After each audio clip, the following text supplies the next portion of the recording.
Shalom, saudaraku yang dikasih Tuhan, kembali bersama YouTube Pas Agape. Di saat ini saya mau membagikan apa yang merupakan pesan-pesan Tuhan kita di penghujung akhir zaman ini. Jangan sampai kita ini lemah di ujung akhir zaman ini. Jangan sampai kita ini suam-suam. Jangan sampai kita ini bayi-bayi rohani terus, saudara.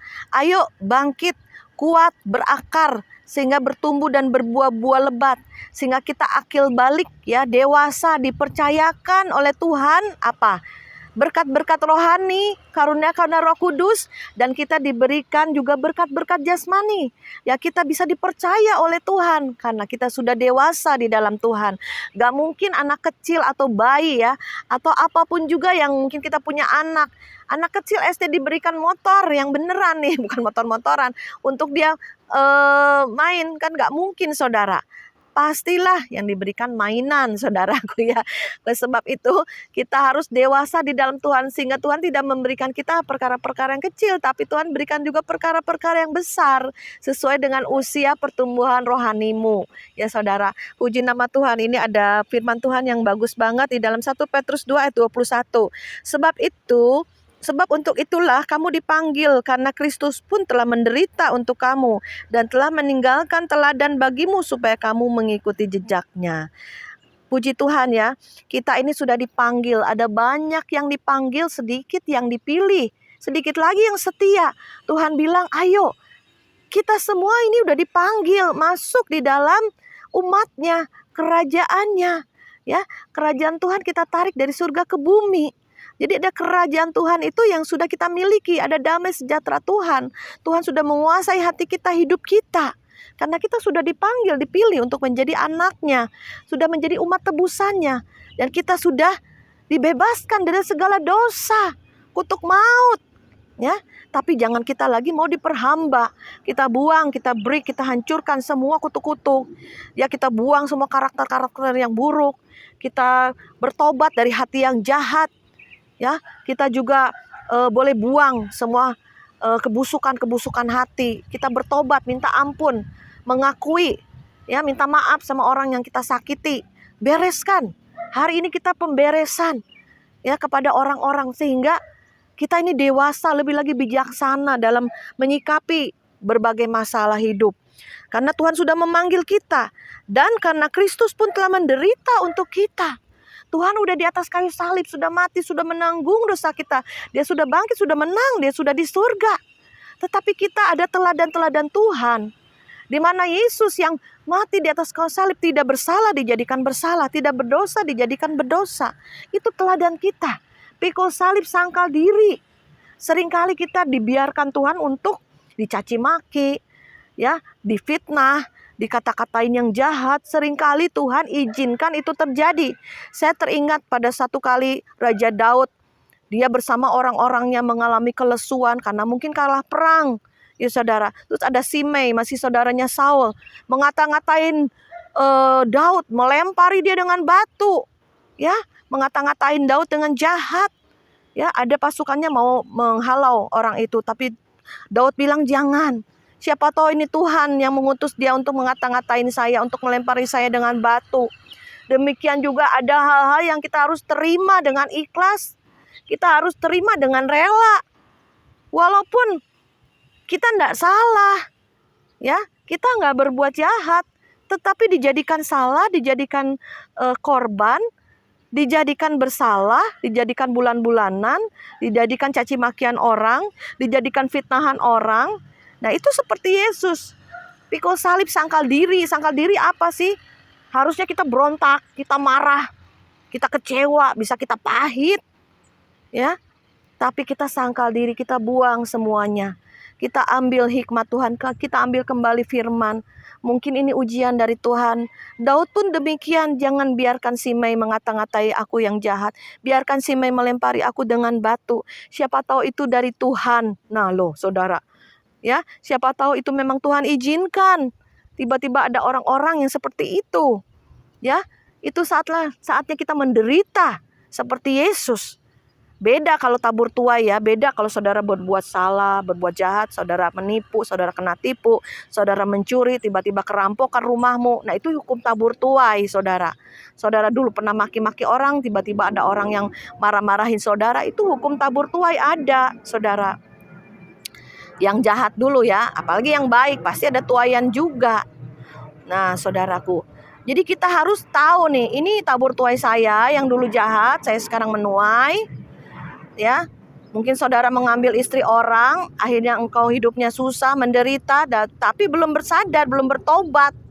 Ya, mungkin saudara mengambil hak orang, ya, dan orang lain kepahitan, kecewa, dan saudara tidak sadar, merasa gue benar, gue nggak salah. Nah itu pembenaran diri itu menjadi satu tembok yang tinggi.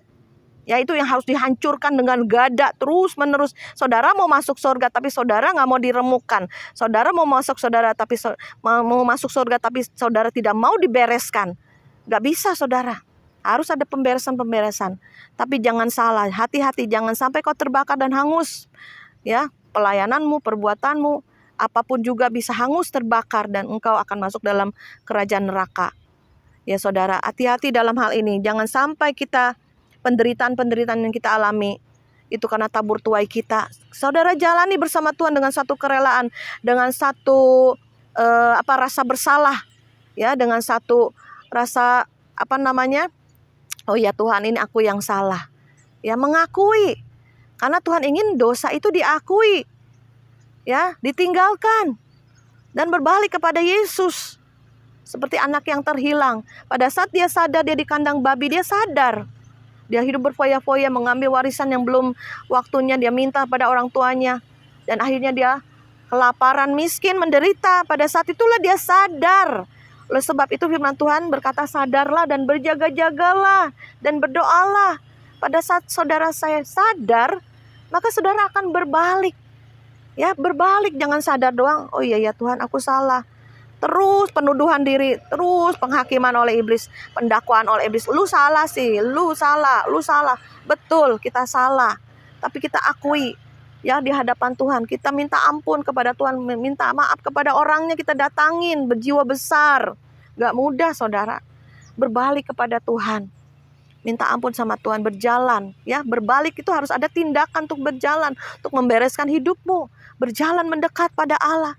Karena Tuhan bilang, Tuhan setia dan adil akan mengampuni segala dosa kesalahanmu. Karena Tuhan itu setia dan adil. Jika engkau mengakui dosamu, dia setia dan adil. Dia akan mengampuni dan melupakan semua dosa-dosa kita. Tapi kalau saudara tidak mau sadar, ya masih pembenaran diri, nah itu masih terus menerus iblis hajar, Tuhan juga uji. Ya terus makin lama prosesnya. Ya silahkan saudara memilih mau makin lama prosesnya, atau saudara sadar ya hatinya diubahkan menjadi hati yang baik, minta hati yang baru sama Tuhan, hati yang mau mengakui kesalahan, hati yang mau bertobat, hati yang mau dididik ya oleh nasihat-nasihat firman maupun orang-orang yang rohaninya lebih tinggi dari kita. Kita mau menerima, apalagi dari orang-orang yang rohaninya lebih rendah dari kita. Mau gak kita terima nasihat dari mereka? Apa saudara sombong? Gak bisa saudara, seringkali kita juga bisa terima nasihat dari orang-orang yang rendah rohaninya dari kita. Supaya kita belajar rendah hati saudara. Dan dikatakan dalam firman-Nya, dan setelah ia meninggalkan teladan bagimu supaya kamu mengikuti jejaknya. Jadi jejak-jejak Tuhanlah itu yang kita ikuti.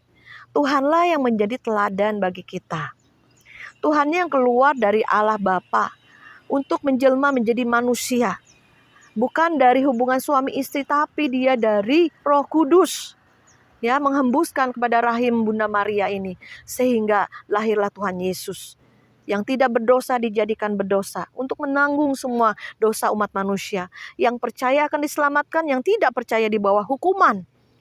Jadi kita kabarkan Injil. Nanti terserah mereka percaya nggak percaya. Beritakan aja. Saya juga menyampaikan hanya melalui Yesus jalan ke surga. Tidak ada cara lain, tidak ada jalan lain. Ya, harus tahu nih firman, harus tahu nih kebenaran.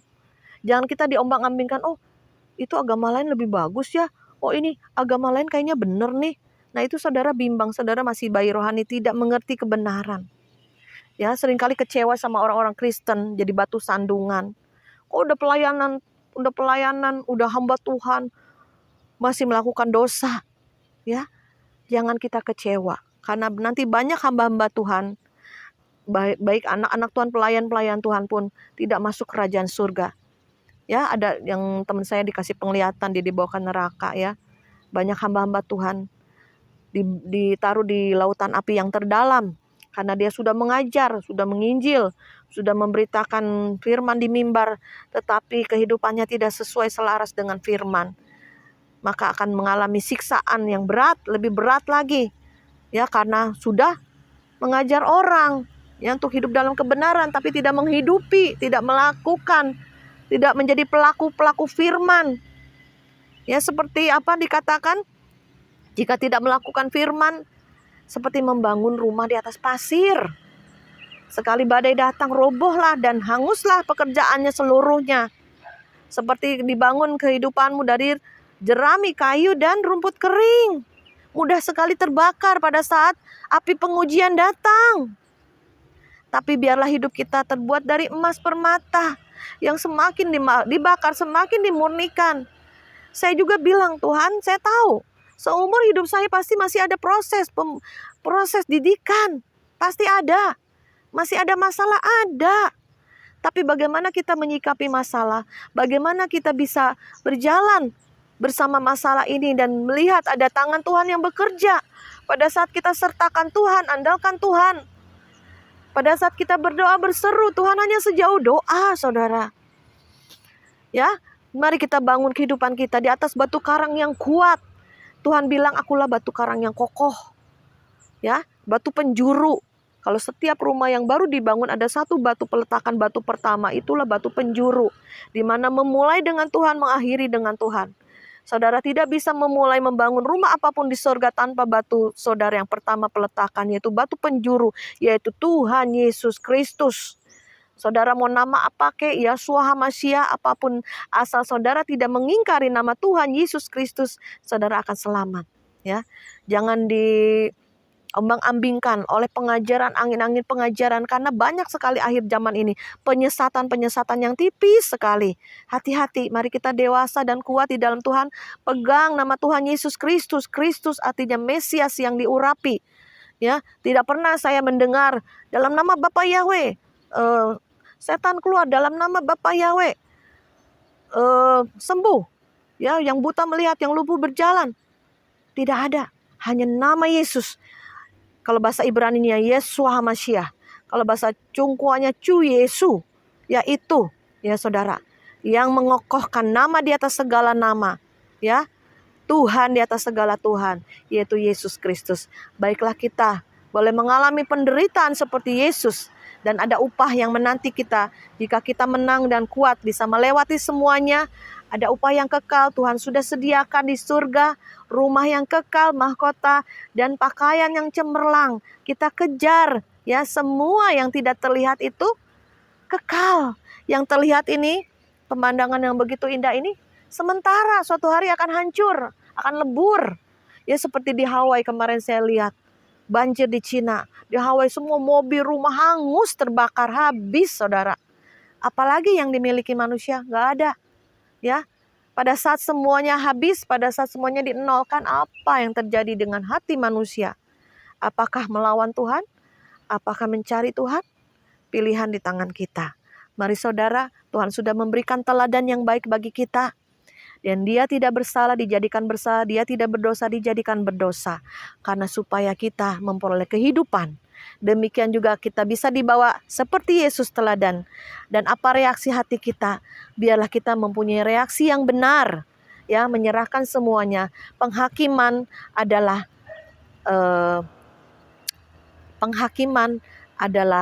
haknya Tuhan. Jangan kita balas menghakimi orang. Jangan kita balas yang jahat dengan yang jahat. Tapi balaslah kejahatan dengan kebaikan. Seperti menabur bara api di atas kepalanya.